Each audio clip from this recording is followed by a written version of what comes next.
Evaporation. The process of conversion of water into vapor is called evaporation. जब हमारा पानी जो है लिक्विड फॉर्म से गैशियस फॉर्म में चला जाता है, यानी कि पानी से जब वो वेपर्स बन जाता है तो उसको हम बोलते हैं evaporation. The evaporation process takes place wherever water is and at any temperature. और इवेपोरेशन हमारी वहाँ पर होती है. इवेपोरेशन की जो प्रोसेस होती है वो तभी हो पाएगी जब वहाँ पे वाटर प्रेजेंट होगा और वो किसी भी टेम्परेचर पे हो सकती है. The evaporation process gets faster when we heat water. और इवेपोरेशन प्रोसेस और फास्ट हो जाती है जब हम पानी को हीट करते हैं. To separate soluble components from water we apply evaporation method. अब जब हमें सॉल्यूबल कंपोनेंट्स को पानी में से अलग करना होता है तब हम इवेपोरेशन मेथड का यूज़ करते हैं. जैसे कि फॉर एग्ज़ाम्पल अगर हम सी के पानी को लें तो उसके अंदर सॉल्ट ऑलरेडी डिज़ोल्व होता है, तो जब हम उसको इवेपोरेट करेंगे तो जो पानी है वो वेपर्स में बन जाएगा और उसके अंदर सॉल्ट रह जाएगा. एग्ज़ाम्पल लेते हैं इसका. At sea shores the sea water is stored in the shallow pits. अब सी शोर यानी कि सी के किनारे क्या करते हैं, वो एक छोटा सा गड्ढा बना देते हैं जिसके अंदर सी वाटर को स्टोर करते हैं. When the water evaporates, small particles of salt are left behind. और जब हमारा पानी जो है इवेपोरेट हो जाएगा तो उसमें थोड़ा जो सॉल्ट के पार्टिकल्स हैं वो बच जाएंगे. Thus the salt is separated from the sea water. तो इस तरीके से क्या होगा, जो सॉल्ट है वो सी वाटर से अलग हो जाएगा. नेक्स्ट आता है condensation. The process of conversion of water vapour into water is called condensation. अब वो प्रोसेस जब हमारा वाटर वेपर दोबारा से वाटर में कन्वर्ट हो जाए उसको हम कहते हैं कंडेंसेशन. यानी कि इवेपोरेशन में क्या हुआ, वाटर से वेपर बना, और कंडेंसेशन में क्या होगा कि वाटर वेपर से हमारा दोबारा से वाटर बन जाएगा. कैसे? When the water vapour is cooled down it converts into the water again. जब वाटर वेपर हमारा ठंडा हो जाएगा तो दोबारा से वो पानी में बदल जाएगा. Condensation is commonly used as one of the steps in the separation process where more than one method of separation is used. अब condensation जो method होता है वो हमारा एक step होता है जिसके अंदर हम separate करते हैं, यानी कि जहाँ पर हम एक या एक से ज़्यादा मेथड को यूज़ कर सकते हैं किसी चीज़ को सेपरेट करने के लिए. जैसे कि अब हम देखते हैं, एग्जाम्पल दे रखा है. If we keep a ice cold water in a glass we find water droplets formed at the outside of the glass. अब जैसे कि सपोज़ आप एग्ज़ाम्पल लो कि आपने एक ठंडा सा पानी, यानी कि आपने ग्लास के अंदर पानी को फ्रीज़र में रखा हुआ था और उसके बाद आपने निकाल के उसे रूम टेम्परेचर में रख दिया, तो आप आफ्टर 2 to 3 मिनट्स देखोगे कि उसके बाहर जो है वाटर की ड्रॉपलेट्स आनी शुरू हो जाएंगी.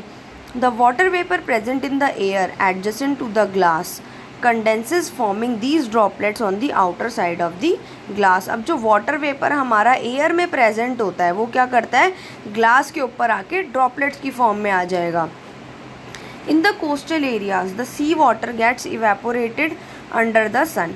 अब कोस्टल एरियाज़ क्या होता है, यानी कि जहाँ पर हमारे सी वगैरह पाए जाते हैं तो वहाँ पे क्या होता है कि जो सी वाटर होता है वो इवेपोरेट हो जाता है सन के. जब सन वहाँ पे पड़ेगा तो सन की हीट से क्या होगा, पानी इवेपोरेट हो जाएगा. The salt that is left is a mixture of the salt and the sand. और फिर उसके बाद जो वहाँ पे मिक्सचर रह जाता है वो होता है हमारा सॉल्ट का और सैंड का. Do you know how sand is separated from the salt and sand mixture. क्या आपको पता है कि हम सैंड को कैसे सेपरेट करते हैं सॉल्ट से और सैंड मिक्सचर से. We can not follow a single method to separate sand from the mixture of the sand and salt. अब उसके लिए हमें सिर्फ एक ही मेथड नहीं होता जो फॉलो करना होता है उन्हें सेपरेट करने के लिए. Process involving more than one method of separation. अब वो प्रोसेस जिसके अंदर हम एक से ज़्यादा मेथड को यूज़ करते हैं चीज़ों को सेपरेट करने के लिए. We often need to apply more than one method to separate different substances present in a mixture. अब कभी कभी हमें क्या होता है कि चीज़ों को अलग करने के लिए अलग अलग प्रोसेस या अलग अलग मेथड यूज़ करना पड़ता है सेपरेट करने के लिए. इन such cases 2 or more methods are needed to be followed one after another. तो इस केस में क्या होता है, 2 या 2 से ज़्यादा मेथड्स को हम यूज़ करते हैं उनको अलग करने के लिए. For example, to separate the salt from the mixture of sand and salt, we need to apply more than one method. अगर हमें सॉल्ट को और मतलब सॉल्ट और सैंड के मिक्सचर में से सॉल्ट को अलग करना हो तो हमें कभी कभी एक से ज़्यादा मेथड यूज़ करना पड़ता है. In the same way, a mixture of soil and sugar, rice grains and salt etcetera can be separated. तो इसी तरीके से हम सॉइल के और शुगर के मिक्सचर को, राइस ग्रेन्स के, सॉल्ट के मिक्सचर्स को इनको अलग अलग कर सकते हैं. But how much water should be added to these mixtures. अब इनके अंदर कितना पानी मिलाना चाहिए. Can you add 1 teaspoon of water and perform the mentioned steps. क्या आप बस 1 चम्मच पानी यूज़ करके आप ये स्टेप्स को फॉलो कर सकते हो. जैसे कि आपने थोड़ा सा नमक लिया और बस 1 चम्मच पानी के अंदर आपने उसे घोल दिया, तो क्या आप उसमें कर सकते हो ये method. To answer this question we need to understand some properties of solution. अब हमें सॉल्यूशन की प्रॉपर्टीज़ देखनी होंगी. तो सॉल्यूशन क्या आता है. Let us revise what is a solution. तो सॉल्यूशन क्या होता है अब हम पढ़ेंगे इसके बारे में. A homogeneous mixture in which one substance is mixed evenly in another substance is called a solution. अब जिसके अंदर होमोजीनियस का मतलब होता है कि जो सेम तरीके के सब्सटेंस होते हैं. एक मिक्सचर बनाया जाता है जिसके अंदर हम एक सब्सटेंस को दूसरे सब्सटेंस के अंदर मिक्स करते हैं, उसको हम सॉल्यूशन कहते हैं. जैसे हम वाटर के अंदर सॉल्ट को या वाटर के अंदर शुगर को, तो इसको हम क्या कहते हैं, solution. The substance that is present as a major part of the solution is called a solvent. अब जैसे कि जो हमारा सॉल्यूशन बना है उसके अंदर जो ज़्यादा अमाउंट में, जैसे कि अगर हम शुगर और वाटर में ले तो वाटर हमारा ज़्यादा अमाउंट में, शुगर हमने बस 1 टीस्पून डाली है, तो शुगर जो वाटर होगा वो हमारा सॉल्वेंट हो जाएगा क्योंकि वो मेजर पार्ट है सॉल्यूशन का.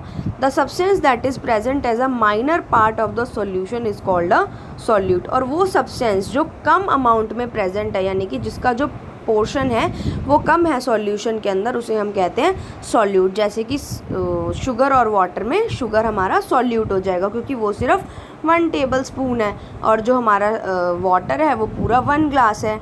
For example, this figure shows that the particles of a solute get arranged in the spaces between the particles of a solvent in a solution. अब देखो इन्होंने नीचे एक इमेज दी हुई है कि जैसे कि इन्होंने एग्जांपल लिया है वाटर का और सॉल्ट का. अब एक कंटेनर के अंदर वाटर है और हमने लिया सॉल्ट और उसको हमने उसके अंदर मिला दिया.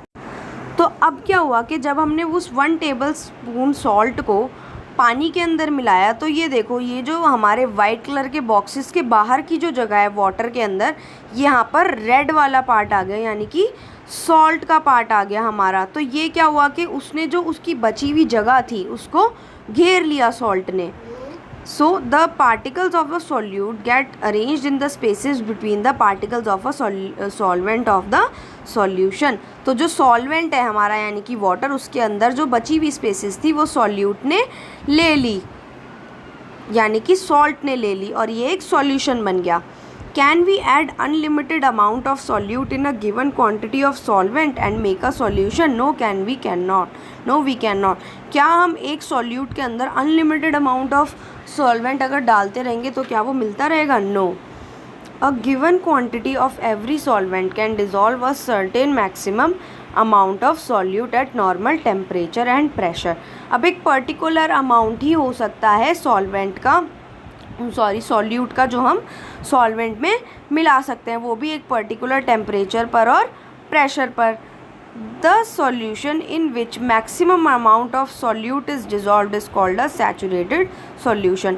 अब वो सॉल्यूशन जिसके अंदर हमारे सॉल्यूट का हमने मैक्सिमम अमाउंट डाल दिया है उसको हम बोलेंगे सैचुरेटेड सॉल्यूशन, यानी कि मैक्सिमम अमाउंट ऑफ सॉल्यूट उसके अंदर डिज़ोल्व्ड है, उसको हम बोलेंगे सैचुरेटेड सॉल्यूशन.